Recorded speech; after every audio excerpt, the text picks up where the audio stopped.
Hello दोस्तों, मेरा नाम है वेदांश। आज हम समझेंगे नक्षत्र के बारे में, है ना। 27 नक्षत्र होते हैं कुंडली में, तो इसके बारे में हम बहुत अच्छे से समझेंगे, है ना। तो हम आगे चलते हैं। देखो, ये नक्षत्र की पूरी एक सीरीज है। तो ऐसे स्टार्ट होती है: अश्विनी, भरणी, कृतिका, रोहिणी, मृगशिरा, आर्द्रा, पुनर्वसु, पुष्य, अश्लेषा। फिर माघा, पूरा फाल्गुन, उत्तरा फाल्गुन, हस्त, चित्रा, स्वाति, विशाखा, अनुराधा, ज्येष्ठा। फिर मूला, पूर्वाषाढ़ा, उत्तराषाढ़ा, श्रवण, धनिष्ठा, शतभिषा, पूर्व भाद्रपद, उत्तरा भाद्रपद, रेवती। ठीक है। तो ये नक्षत्र, सबसे पहले हम आपको पता होना चाहिए नक्षत्र की क्या इंपॉर्टेंस है ना। तो इम्पोर्टेंस मैं आपको बताता हूँ। जब हम कुंडली में प्रेडिक्शन करते हैं तो जब हम प्लेनेट को देखते हैं तो ये देखते हैं प्लेनेट किस भाव में बैठा हुआ है।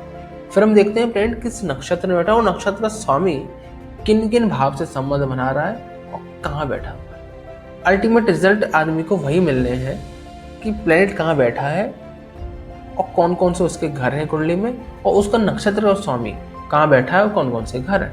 अल्टीमेट रिजल्ट उसी को वही मिलने, है ना। फिर हम क्वालिटी देखते हैं कुंडली को देखकर, है ना, क्या क्वालिटी से मिलेंगे उसको घर। क्योंकि धन तो देखो सब कमाते हैं, लेकिन धन कितना कमाते हैं और कहाँ जाता है पैसा, वो क्वालिटी डिफरेंट है सबकी, है ना।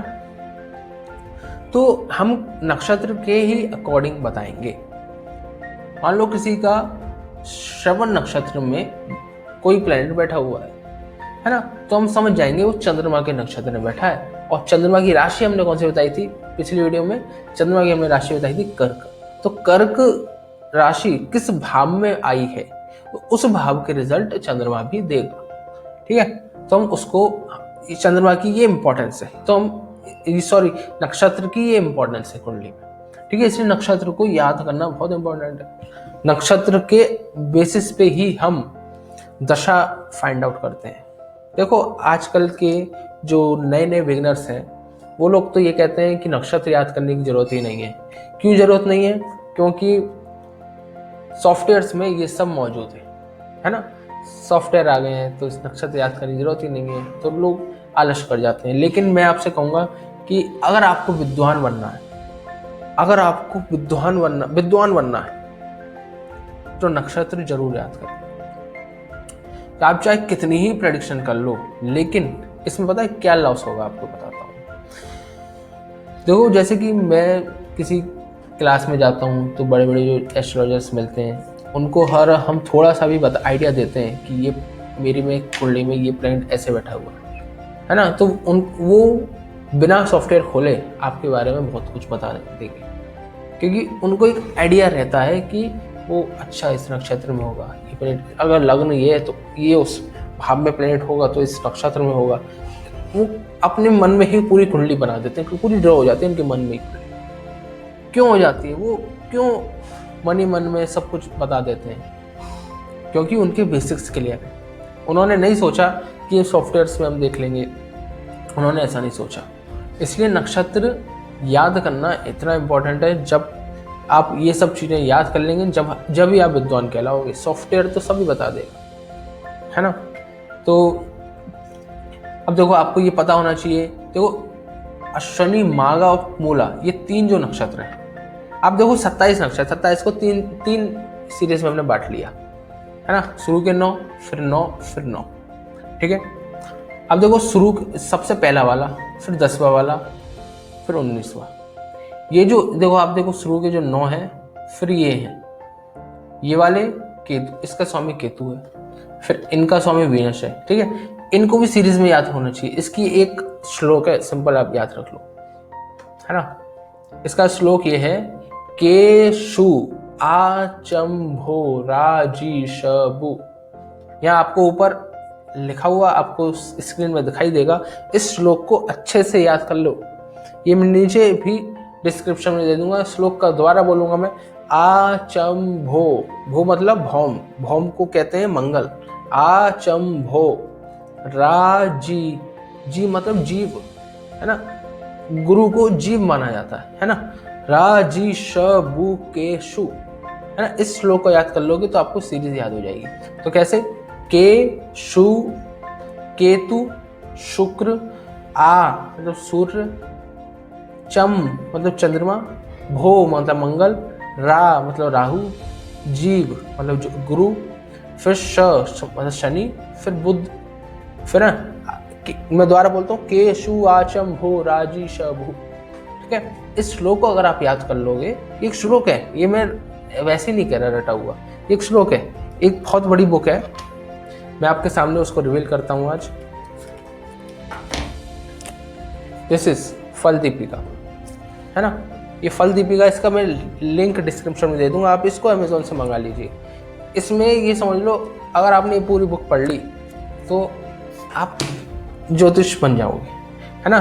अगर आप मेरी सीरीज भी, मेरी वीडियोस भी अगर आप देखते हो तो ये सब आप बहुत इजीली सीख जाओगे, क्योंकि मैं भी बुक से ही पढ़ा हुआ हूँ, मैं भी इन्हीं ग्रंथों से पढ़ा हुआ हूँ। ये ग्रंथ है, संस्कृत में सब लिखा हुआ है इसमें, देखो हिंदी संस्कृत, बहुत अच्छी बुक है।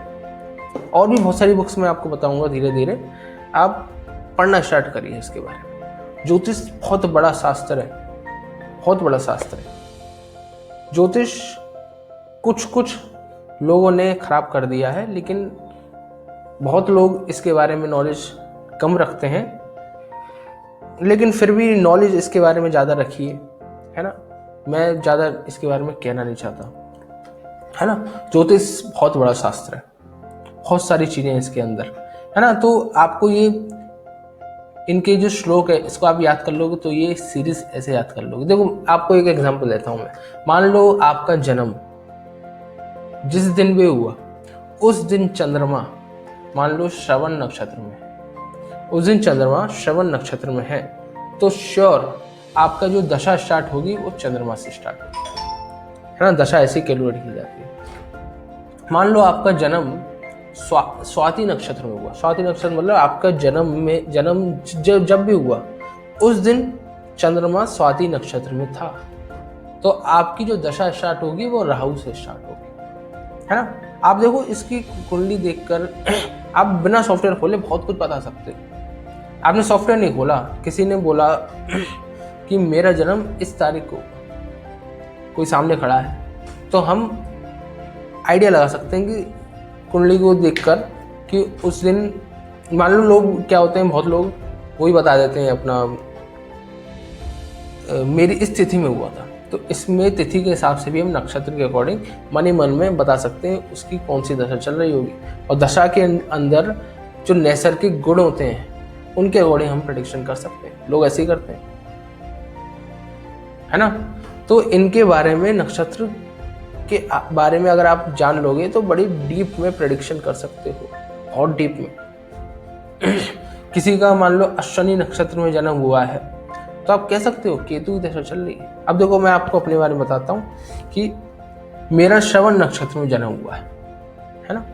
तो आज मेरी एज है 24 साल, तो आप अंदाजा लगा सकते हो कि मेरी दशा कौन सी चल रही होगी, और आप अंदाजा लगा सकते हो कि मेरे रिजल्ट कौन कौन से आ रहे होंगे मेरे साथ, है ना। देखो चंद्रमा की दशा होती है 10 साल की, फिर मंगल की आती है, फिर राहु की आती है। अब मेरी उम्र है 24 साल, तो ये 10, फिर ये मंगल की निकल गई होगी, मंगल की 6-7 साल होती है, फिर उसके बाद ये निकलने के बाद फिर ऑब्वियसली राहु चल रहा होगा मेरा, ऑब्वियसली, और राहु चलते चलते मेरे कम से कम 6-7 साल हो गए होंगे। ये आप तुक्का भी, ये तुक्का नहीं है, ये लॉजिक है। लेकिन अगर आप नक्षत्र के बारे में अच्छे से पढ़ रखा है तो आप ये समझ लो बुद्धिमान हो गए लोगों के सामने, लोग समझ लेंगे अरे वाह आप तो बहुत जानते हो, है ना।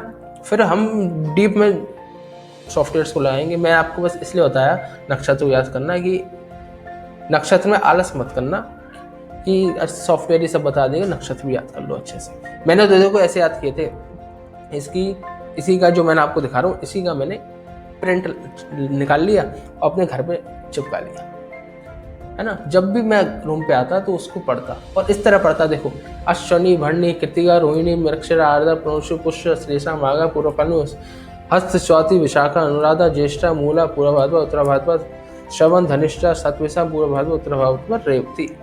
इस तरह में दिन में कम से कम 7-8 बार पढ़ता था। 3 दिन में याद हो गई, रट गए। मैं आपको बिना देखे बता सकता हूँ, कभी भी पूछ लो ठीक है, इस तरह आप अच्छे से रख सकते हो। चलो धन्यवाद, राधे राधे।